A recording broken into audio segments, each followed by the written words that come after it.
everybody. Thanks for coming out today. My name is Jody Trestman. I'm from Bristol, Connecticut. I'm here today to ask Governor Well, whose side are you on? Are you on the side of the 350,000 residents of Connecticut that don't have insurance? Are you on the side of the rich corporations that dictate your policies? When did it happen in this country that a corporation's welfare became more important than the well-being of a citizen?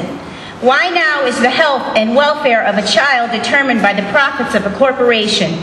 I, for one, am disgusted and guilty for allowing this to happen in the first place. I am now feeling the sting of my complacency because in February I was diagnosed with a severe Crohn's disease, a chronic illness that will never go away. This happened only 1 month after I downgraded my family's health insurance coverage to an HMO because my health insurance company raised our rate by a full 9% in 1 quarter. My savings was $2,000 for the year. But to date, my medical debt equals $4,000 and is climbing due to the reduction in benefits and higher deductibles.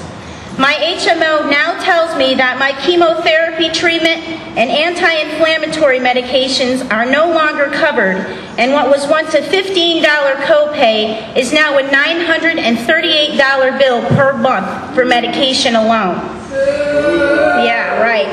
I can save a full 54% by ordering them online through a Canadian outlet. And with that comes the risk of me being jailed, fined, or having my necessary medications seized at customs.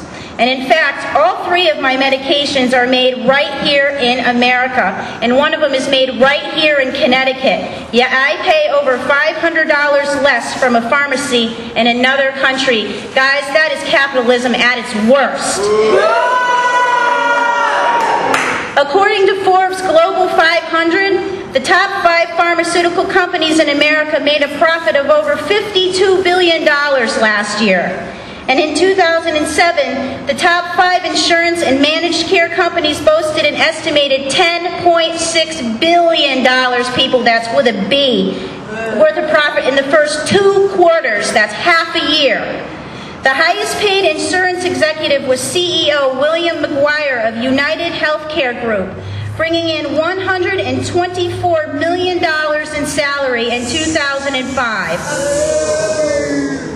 And he was provided with stock options worth more than $1.7 billion as part of his retirement package.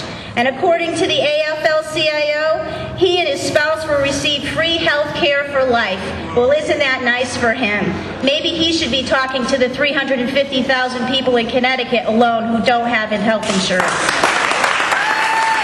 While he's enjoying free health care for life, Kevin and Laura Schur of New Hartford are both self-employed and do not qualify for an employee plan and don't make enough money to cover the high premiums of independent health insurance, but make too much to qualify for state aid, so them and their newborn baby go without health care completely.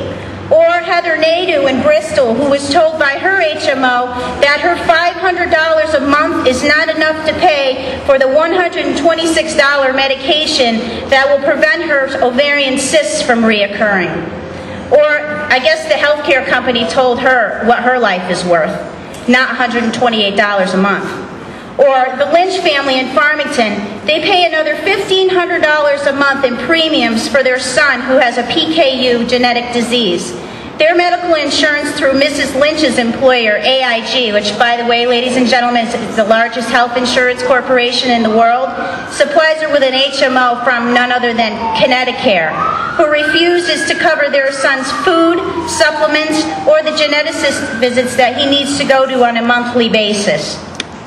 So from these accounts, the insurance and pharmaceutical companies make grotesque quarterly profits while the people they are supposed to serve suffer, and we allow it to happen.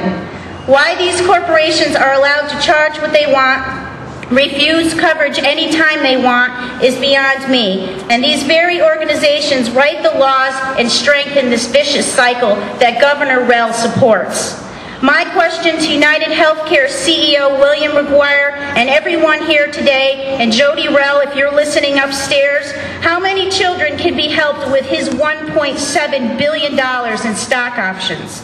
Our stories are not unique, ladies and gentlemen. If this is happening to me and 3 families that I know in Connecticut, how many families do you think are suffering right now with crippling debt or are dying of a disease that could be brought under control, managed, or cured if they could just get the medical help that they need? We must stand together as a community because a person's health should no longer be trumped by a corporation's bottom line. Help start a movement in Connecticut for a universal, high-quality, affordable health care system for everyone.